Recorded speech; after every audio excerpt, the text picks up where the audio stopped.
Inmediatamente después de la crucifixión, los seguidores de Jesús eran apenas un centenar. Era un culto clandestino perseguido y a punto de ser erradicado.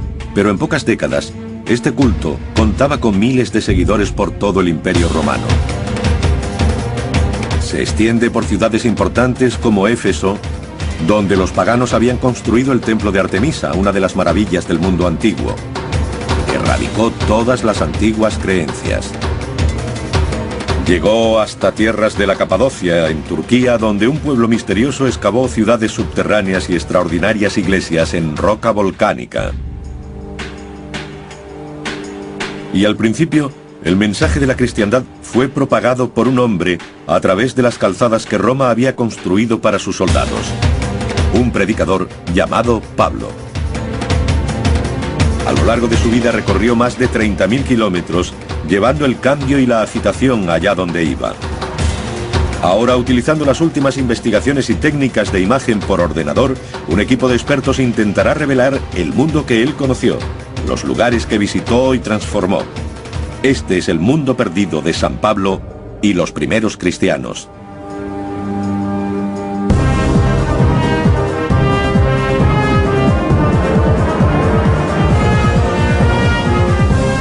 Mundos perdidos, los primeros cristianos.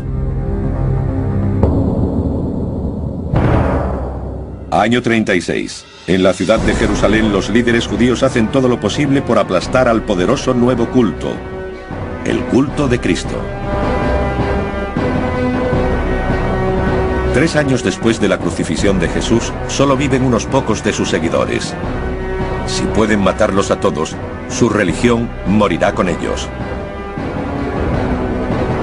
Un maestro judío conservador dirige la persecución. Su nombre es Saúl, y se encarga de supervisar personalmente la lapidación de uno de los líderes cristianos. Con el tiempo, este hombre se convertiría en uno de los principales mensajeros de Jesús. Sus escritos suponen más de la mitad del Nuevo Testamento. Muchos piensan que sin él no existiría el cristianismo. Saúl se convirtió en Pablo y cambió nuestro mundo. Ahora nuestros investigadores quieren descubrir el mundo en que vivió él.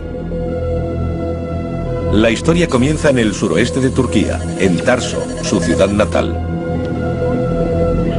Hoy sigue siendo una ciudad bulliciosa, pero el historiador Mark Wilson quiere encontrar los restos de la ciudad que conoció Pablo y que ayudaron a formar a un personaje extraordinario. Se encuentra en una llanura muy fértil, con mucha agricultura y producción textil. La actual Tarso es una ciudad muy próspera y en auge. Se ha convertido en un lugar de peregrinación cristiana. Esta es la ciudad de Tarso en la que vivió Pablo. Todos los peregrinos la visitan. Se cree que este pozo estaba en uso hace 2000 años y que San Pablo bebía sus aguas. De este pozo se abastecería su familia y por eso mucha gente cree que el agua es sagrada. En los escritos de Pablo hay muy pocas referencias a su ciudad natal, pero otras fuentes revelan un dato impactante y significativo. Hubo un tiempo en que Tarso se alzaba a orillas del Mediterráneo. Desde entonces el mar ha retrocedido varios kilómetros, pero este fue una vez un puerto importante.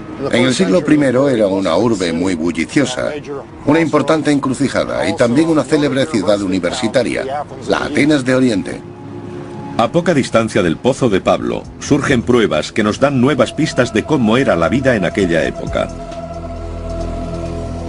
Unas obras recientes fueron detenidas cuando los trabajadores encontraron antiguas ruinas enterradas bajo el centro de la ciudad. Examinando el yacimiento, los arqueólogos se dieron cuenta de que se trataba de una hilera de almacenes, un antiguo centro comercial que se remonta al siglo I, la época de Pablo. El corte de la excavación muestra una capa tras otra de objetos. Sucesivas generaciones vivieron aquí. Pero es el descubrimiento de una calle en el fondo de la excavación lo que aporta la mayor pista. Es una vía pavimentada y totalmente recta. Solo una civilización construía así, la romana. El arqueólogo local Nadir Durgun señala otras pruebas de la ocupación romana. Se pueden ver canales de piedras blancas a ambos lados de la calle. Impresionante. Y son visibles las huellas de ruedas en la calzada, las rodadas de carretas y todo tipo de carruajes. Como puerto, Tarso era rica. Eso la convertía en objetivo para los romanos, que la ocuparon durante décadas antes del nacimiento de Pablo. La presencia romana probablemente tuvo una gran influencia en su educación. Esta calle es impresionante porque el joven Pablo probablemente jugó en ella cuando era niño en esta ciudad. Las investigaciones arqueológicas nos permiten recrear el aspecto de la antigua Tarso. Esto era un concurrido centro comercial. Pablo pudo entrar en contacto con gente de diferentes naciones y creencias. Puede que Pablo bajara hasta aquí y comprara verduras o comerciara con productos. Su familia, que se dedicaba a curtir cuero y confeccionar tiendas, probablemente trabajaba en esta zona central de la ciudad. Según la tradición, sus familiares eran artesanos y comerciantes. Con toda seguridad contaban con los medios necesarios para darle una formación privilegiada. Fue educado en la estricta fe judía y recibió el nombre de Saulo. Pero también era ciudadano romano, algo que sería muy ventajoso a lo largo de su vida. Aprendió griego, la antigua lengua internacional de la diplomacia, y se convirtió en miembro de la élite judía ilustrada. Su primer viaje fue a Jerusalén, algo que formaba parte de su educación. Y allí tuvo su primer encuentro con los seguidores de Jesús, un joven y revolucionario predicador cuyo apoyo popular lo convirtió en una gran amenaza para las autoridades. Para Saulo, Jesús era el enemigo. Era tan ferviente que se implicó en la persecución de este nuevo culto a Jesús, como el Mesías. No existen pruebas de que Saulo conociera a Jesús, pero sabemos que consideraba blasfemas sus enseñanzas y tras la crucifixión dedicó su vida a perseguir a sus seguidores. Básicamente era un grupo incipiente que se formaba en las diferentes ciudades de Palestina, y Pablo creía que si conseguía matar a los líderes de esas comunidades erradicaría la nueva religión. Este escenario conservador, tradicional y violentamente anticristiano es el que hace de la conversión de Pablo algo sorprendente. El Nuevo Testamento dice que persiguió a un grupo de seguidores de Jesús que habían huido hacia la ciudad de Damasco. En el camino, una cegadora luz lo detuvo. Se dice que se le apareció Jesús y Saulo se arrepintió, convirtiéndose desde ese momento en un mensajero del Evangelio. Su conversión radical en el camino de Damasco fue el comienzo de su propio viaje espiritual. Aquí el perseguidor se convierte en un ferviente seguidor de Jesús. Continuó hasta Damasco, donde fue bautizado con el nombre de Pablo y comenzó su misión. Inició un viaje que duraría el resto de su vida y recorrió unos 30.000 kilómetros. Algo que le facilitó la extensa red de calzadas romanas. Estamos recorriendo un tramo de la vía romana, a unos 15 kilómetros al norte de Tarso. Esto nos da una idea de lo que experimentaba Pablo cuando viajaba por estos caminos a lo largo de la región oriental del Mediterráneo. Las calzadas eran construidas por el ejército romano para poder recorrer grandes distancias en el menor tiempo posible. Sin ellas, el gobierno de su vasto y floreciente imperio habría sido imposible. La impresionante conservación de esta calzada romana nos muestra lo bien que fueron construidas. Lo que vemos aquí es el pavimento de piedra que cubría la superficie, además de los bordillos originales. Los romanos construyen las calzadas siguiendo una estricta fórmula. Primero se rebaja el terreno, luego se rellena con piedras y arena para hacer una base sólida. Se cubre con capas de piedras más pequeñas y tierra. Encima se colocan las losas, a menudo de basalto. El centro está elevado para que el agua de lluvia corra por los lados. Pablo comienza su misión en Antioquía, la capital de Siria. Sus seguidores en aquella ciudad son los primeros en llamarse cristianos. Y continúa su viaje por las principales ciudades de la región, buscando los lugares en los que las viejas religiones son más poderosas. Predica su mensaje a la sombra del templo de Artemisa, una de las maravillas del mundo antiguo y el templo pagano más grande del planeta.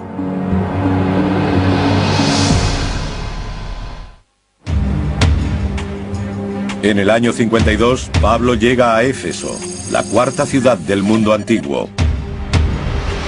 Él es solo uno de los miles de peregrinos que la visitan. La mayoría acude a honrar a Artemisa.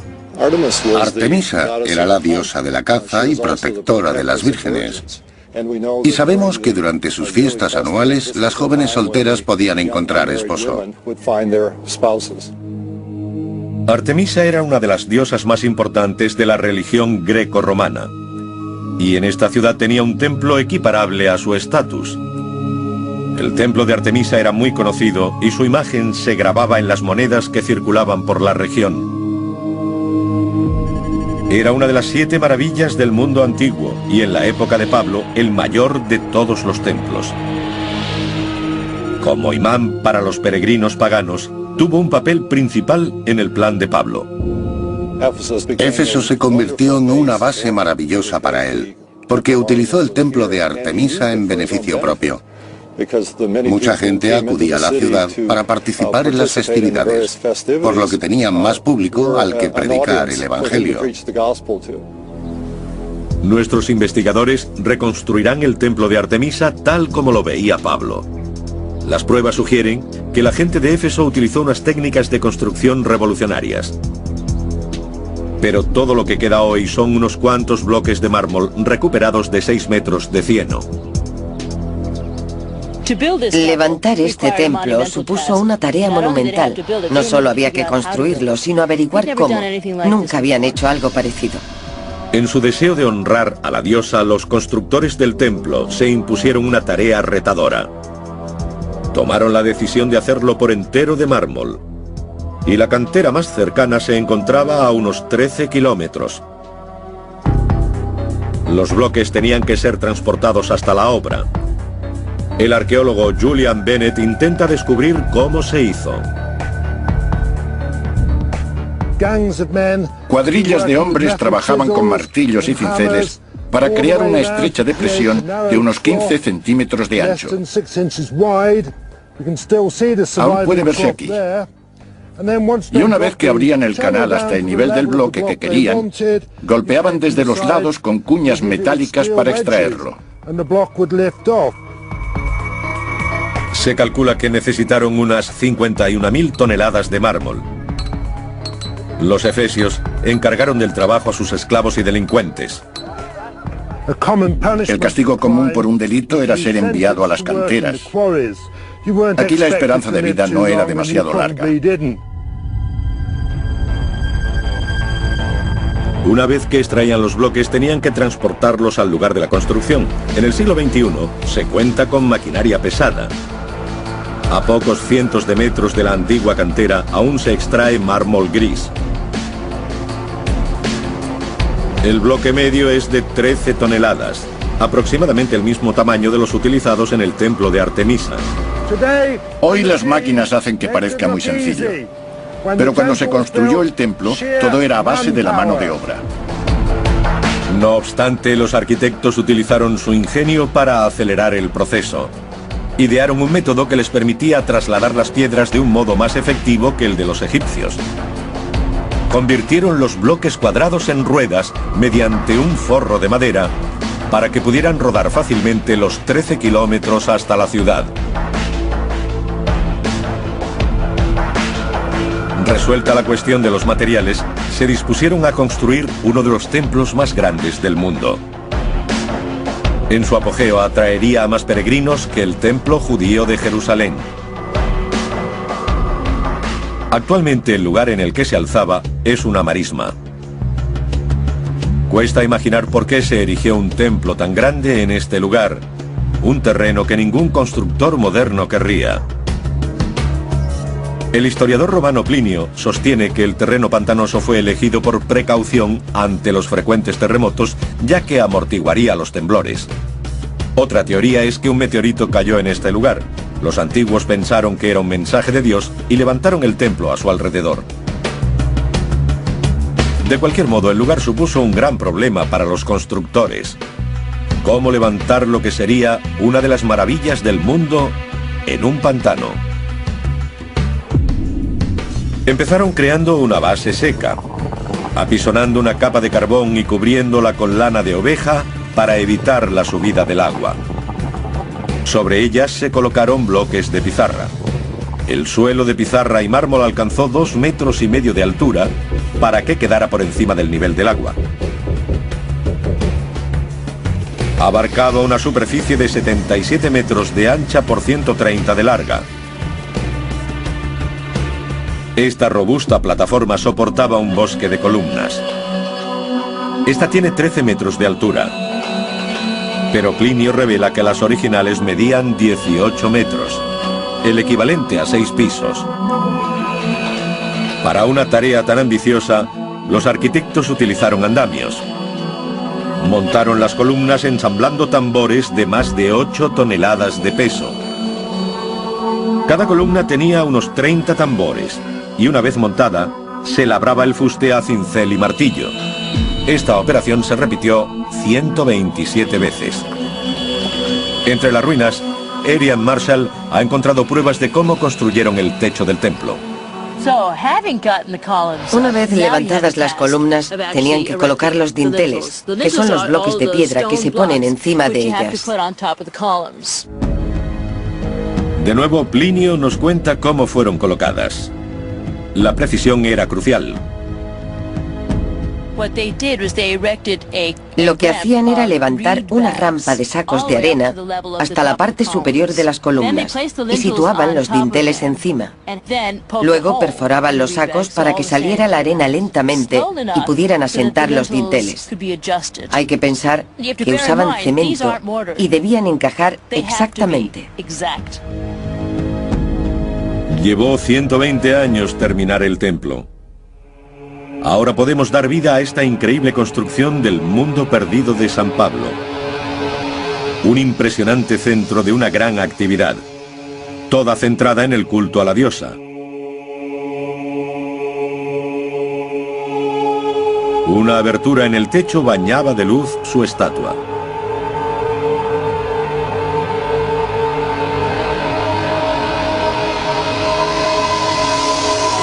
Pero el culto a Artemisa no era la única religión de la ciudad. Los romanos creían en muchos dioses y toleraban las creencias tradicionales de los pueblos que conquistaban. Así que al principio Pablo y su nueva religión fueron bien recibidos. A pocos kilómetros del templo, en el centro de la ciudad, Pablo descubrió algo que le permitiría transmitir su mensaje a una audiencia de un tamaño sin precedentes. Penetramos en uno de los edificios más espectaculares de Éfeso. 25.000 personas acudían a este lugar para juegos y manifestaciones. San Pablo estuvo aquí.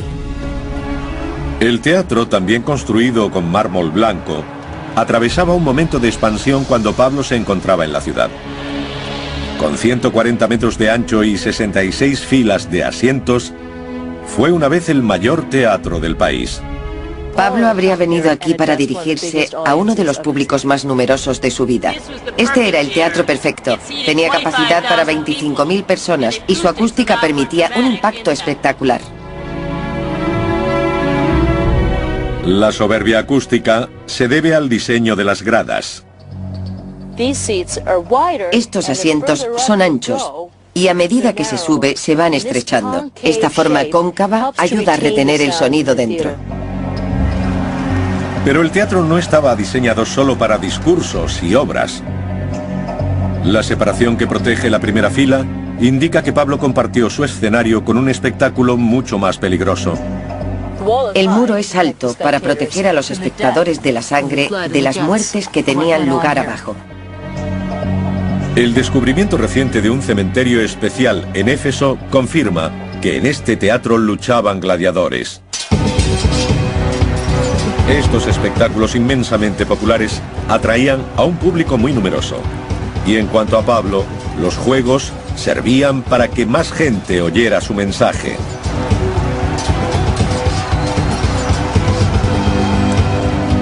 Lo que diferenciaba a San Pablo de otros discípulos de Jesús es que no solo se dirigía a los judíos, intentaba convertir a gente de todas las religiones. Sus métodos harían de la cristiandad una religión universal.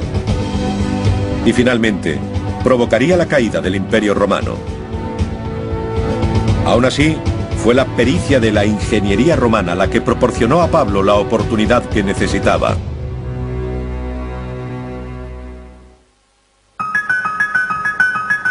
San Pablo vivió y predicó en la ciudad de Éfeso, parte de la actual Turquía, durante 2 años y medio.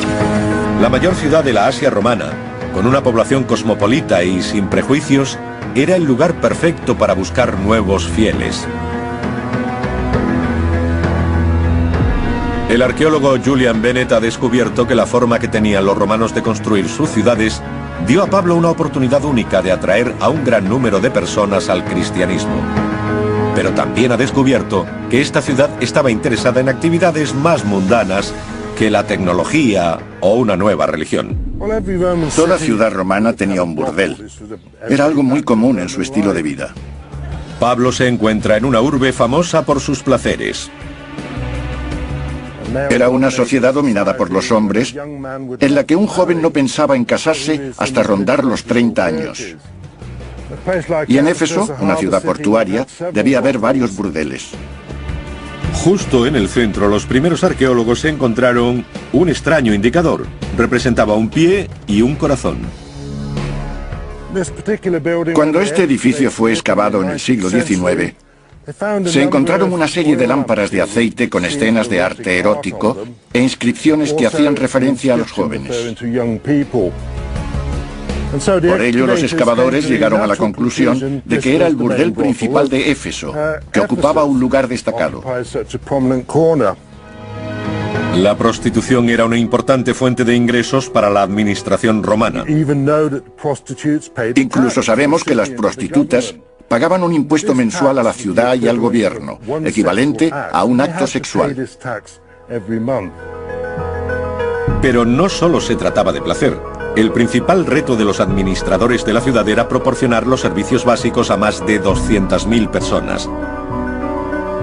El más importante era el agua corriente. El abastecimiento de la ciudad se encontraba a 13 kilómetros en el valle de Marnas.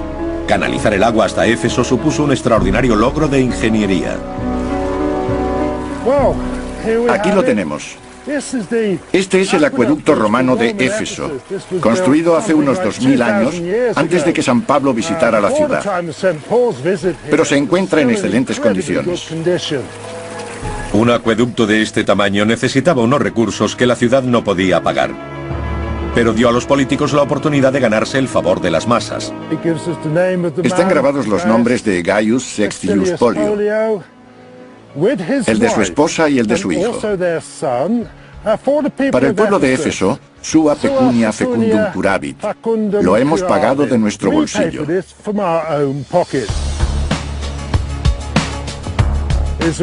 Es una buena forma de hacer que la gente de Éfeso recuerde quién eres. O incluso que cuando lleguen las elecciones, recuerden quién es tu hijastro. Cualquiera que fuese el motivo, las personas que pagaron proyectos como este hicieron un gran servicio a la ciudad. El acueducto de Polio llevaba el agua hasta Éfeso, donde entraba en una gran cisterna. Este es el tipo de cosas que buscamos cuando seguimos un acueducto. Están repletas de carbonato cálcico.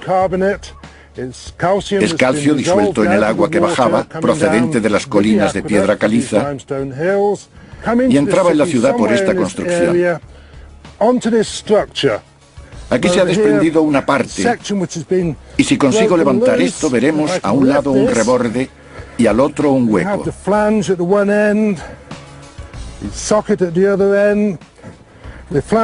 El reborde solía estar en el sentido de la corriente. Un ejemplo de la tecnología romana. Una red de tuberías como esta bajaba por la colina. Había cerca de 400 litros de agua para cada habitante, cantidad similar a la de la mayoría de las ciudades modernas. Pablo y muchos otros ciudadanos recogían el agua en fuentes públicas, pero algunos edificios tenían abastecimiento directo. Uno de ellos era los baños.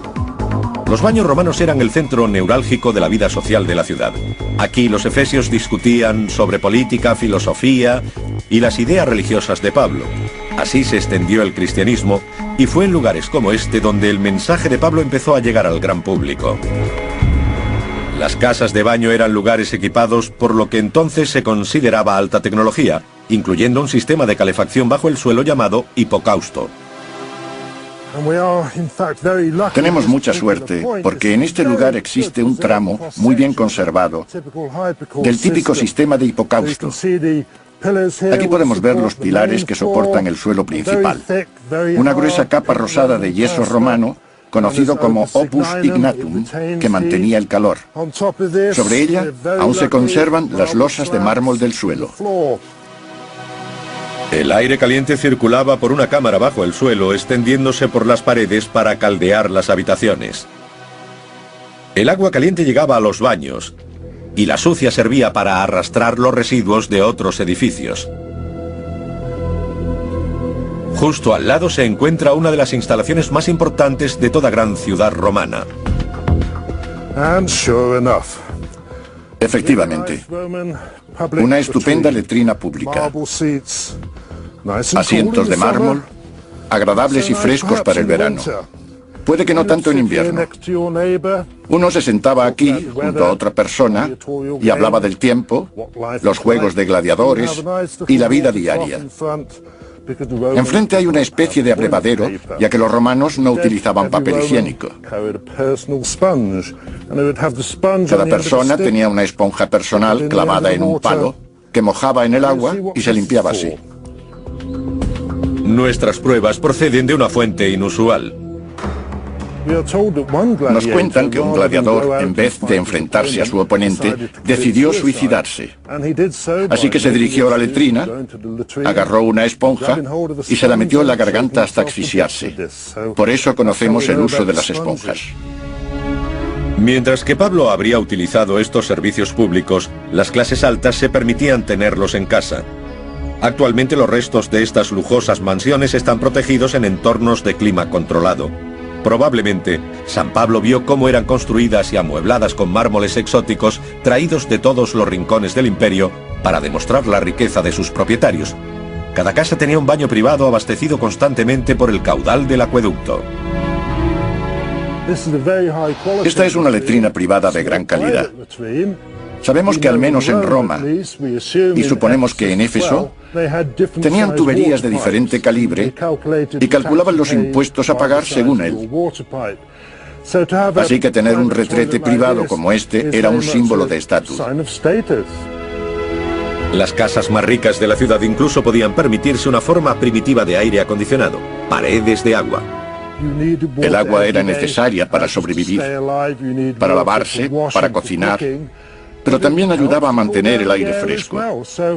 Así que debía ser un verdadero placer contar con este sistema, sobre todo en verano. La clase alta efesia disfrutaba de una gran calidad de vida, y de repente Pablo amenazaba con perturbarla. No solo minaba sus creencias paganas, sino que con ello dañaba el comercio más importante de la ciudad. La religión era el gran negocio de Éfeso. Su mercado abastecía a los peregrinos que llegaban al templo. Estatuillas de plata de la diosa Artemisa se vendían como amuleto y reportaban grandes ingresos. Pero la llegada del cristianismo implicaba que mucha gente le diera la espalda a Éfeso. 25.000 personas se reunieron en el gran teatro para escuchar a un orfebre llamado Demetrius. Este proclamó que Pablo no solo estaba insultando a su diosa, sino que también amenazaba su principal fuente de ingresos. Levantó a las masas hasta el punto de provocar una revuelta anticristiana. Según la tradición, Pablo fue encarcelado para apaciguar a la gente. Se piensa que fue allí donde escribió algunas de las cartas integradas en el Nuevo Testamento. Tras su liberación se le ordenó abandonar la ciudad. Pero esta nueva religión ya había echado raíces. Éfeso se convertía al cristianismo. Y el orfebre Demetrius tenía razón. La ciudad decaía junto con el culto a Artemisa. Fue el comienzo de una larga y lenta caída que llevó al templo a la ruina. Pablo siguió su viaje. Su mensaje tendría un efecto igual de poderoso en todas partes. Alcanzaría los rincones más remotos del Imperio Romano, transformando cada comunidad que visitaba. A continuación, investigaremos la sociedad religiosa que surgió al paso de San Pablo.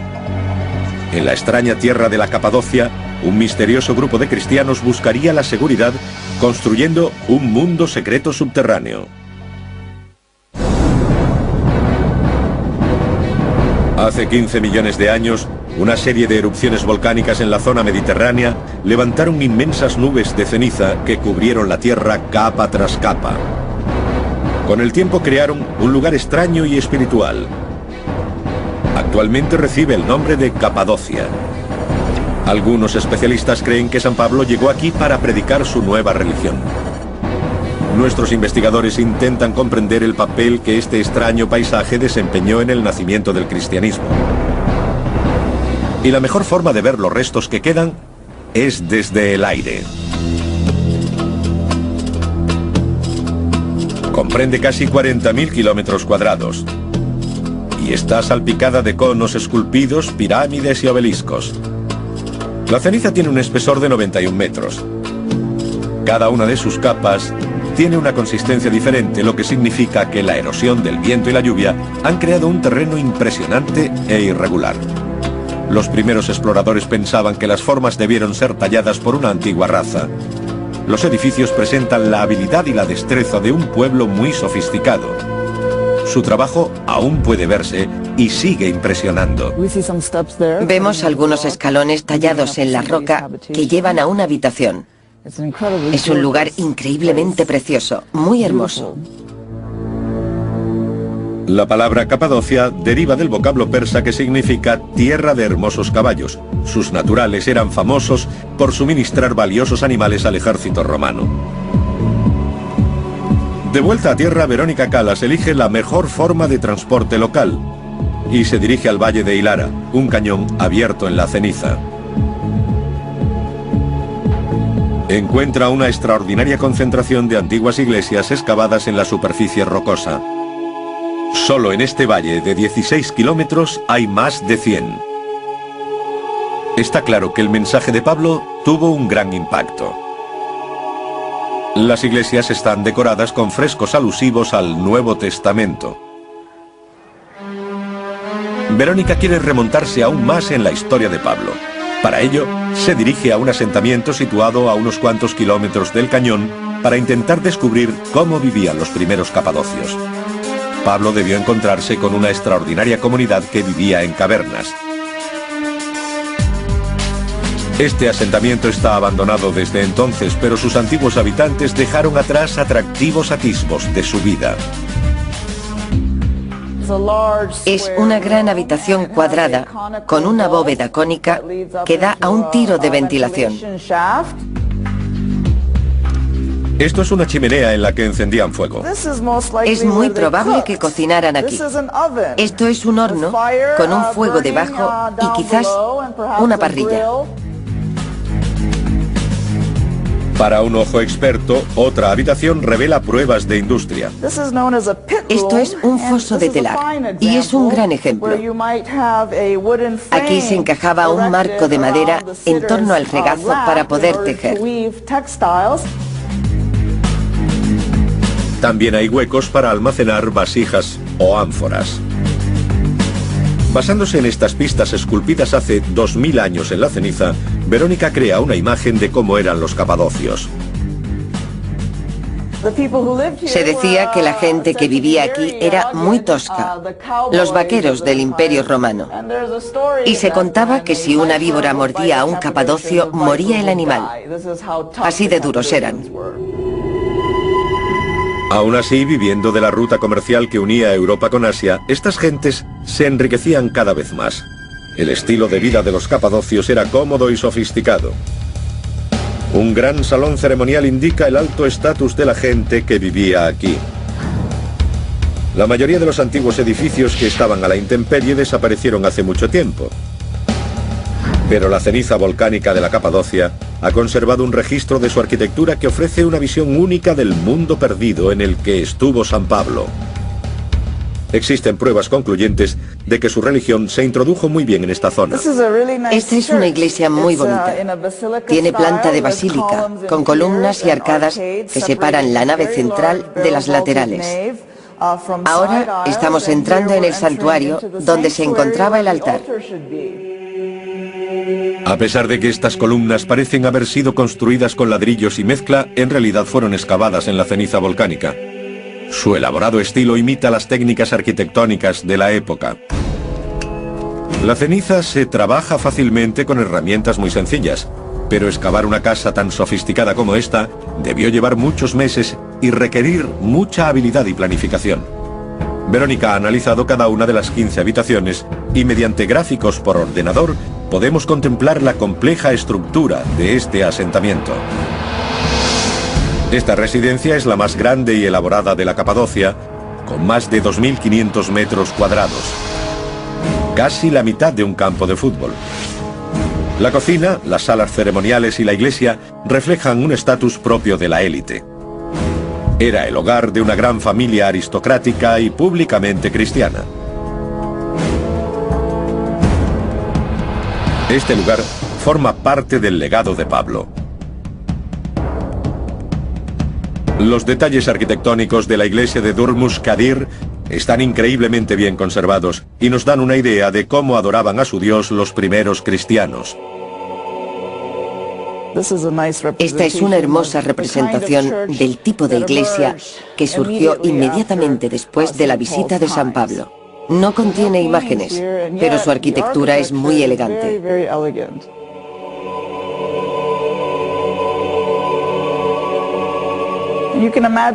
Es fácil imaginar lo increíble que tuvo que ser este lugar entre los siglos IV y VI. Esto se conoce como ambón. Se trata de un púlpito, una característica muy importante de las primeras iglesias cristianas. Esto es lo más cercano que tenemos a la época de San Pablo. Al parecer, la gente rezaba con los brazos abiertos mirando al cielo, no recogidos sobre sí mismos. La congregación se reunía en torno al ambón, en la nave de cara al altar, situado en el ábside central. A derecha e izquierda había naves laterales. En una de ellas se encontraba la pila bautismal. Detrás estaba la puerta de entrada a la iglesia, el nártex. Actualmente está llena de tumbas vacías. Pero no siempre fue fácil para los capadocios aferrarse a su fe cristiana. Cuanto más crecía la iglesia, más amenazadora era considerada por Roma. Por ello pasó a la clandestinidad. A continuación revelamos el extraordinario mundo subterráneo creado por los capadocios para dar cobijo y seguridad a decenas de miles de personas.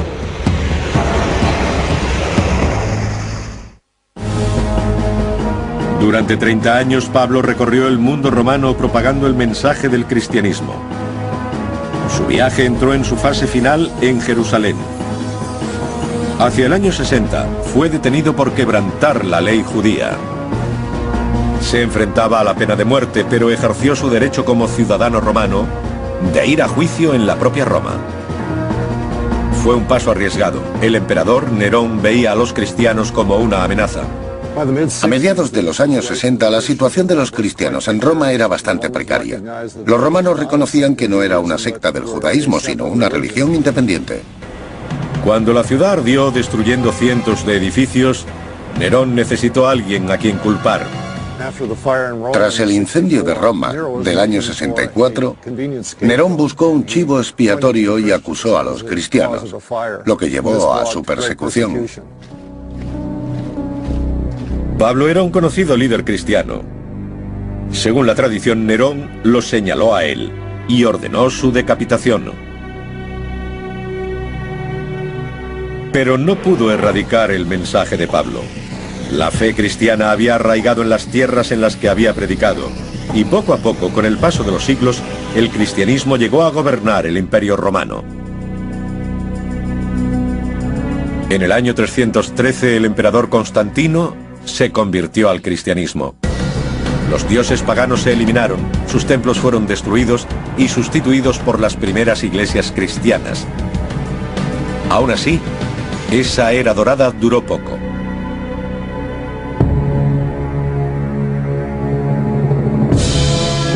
El destino del imperio y el de la iglesia estaban unidos. El cristianismo prosperó mientras Roma permaneció fuerte. Pero cuando ésta entró en declive, sus enemigos se convirtieron en enemigos de la iglesia. Este giro del destino se sintió incluso entre los lejanos cristianos de la Capadocia. En el siglo V, mientras Roma caía, se vieron a merced de los caudillos árabes sin medios para responder. Decidieron actuar de una forma increíble. Las decenas de miles de cristianos de la Capadocia se escondieron bajo tierra. Su extraordinaria historia no fue revelada hasta la década de 1960. El hallazgo fortuito de un pasadizo secreto llevó a una serie de extraños descubrimientos. Bajo el paisaje hay cientos de kilómetros de túneles construidos por el hombre. Sus entradas están sorprendentemente bien escondidas, pero abrir esas puertas astutamente ocultas nos da una nueva perspectiva de la historia de los primeros cristianos. Las investigaciones han revelado que los túneles formaban asentamientos autosuficientes, con todas las características de una sociedad sofisticada. La gente sobrevivió aquí abajo gracias a ingeniosos pozos de ventilación excavados en la roca. Es impresionante. Aquí se nota una suave brisa y nos encontramos a varios metros bajo la superficie. De hecho, llegan hasta una capa freática, por lo que tienen la doble función de tiro de ventilación y de pozo desde el que se bombea el agua. Tenemos un gran hueco cuadrado que parece una habitación, pero es una cuba en la que se pisaban las uvas. El caldo resultante pasaba por aquí y se depositaba en este hueco. La vida bajo tierra no debió ser fácil, y cuesta imaginar cómo sobrevivió esta gente sin ver el sol. No diferenciaban el día de la noche, y creo que eso debió provocar una extraña psicología en ellos. Debieron sentirse desesperados. Aseguraron las entradas a estos complejos con unas pesadas puertas con forma de ruedas. Algunas aún siguen selladas hoy. Y 2 pisos más abajo, existen pruebas sólidas de lo que los llevó a vivir aquí. Esto es lo que parece un altar. En realidad no se sabe por qué está aquí en medio, ya que solían colocarse en el ábside. 2 ábsides uno al lado del otro. Así sabemos que se trata de una iglesia. Se vieron obligados a vivir bajo tierra por sus creencias. Es natural que construyeran altares para el culto. Se han descubierto 40 asentamientos como este. El más grande tiene 8 plantas subterráneas, adentrándose más de 80 metros en el suelo y con 32 kilómetros de túneles. Se cree que unas 20.000 personas se ocultaron solo en este complejo. Y aún quedan por encontrarse muchos más. La paz tardaría otros 5 siglos en regresar a esta región.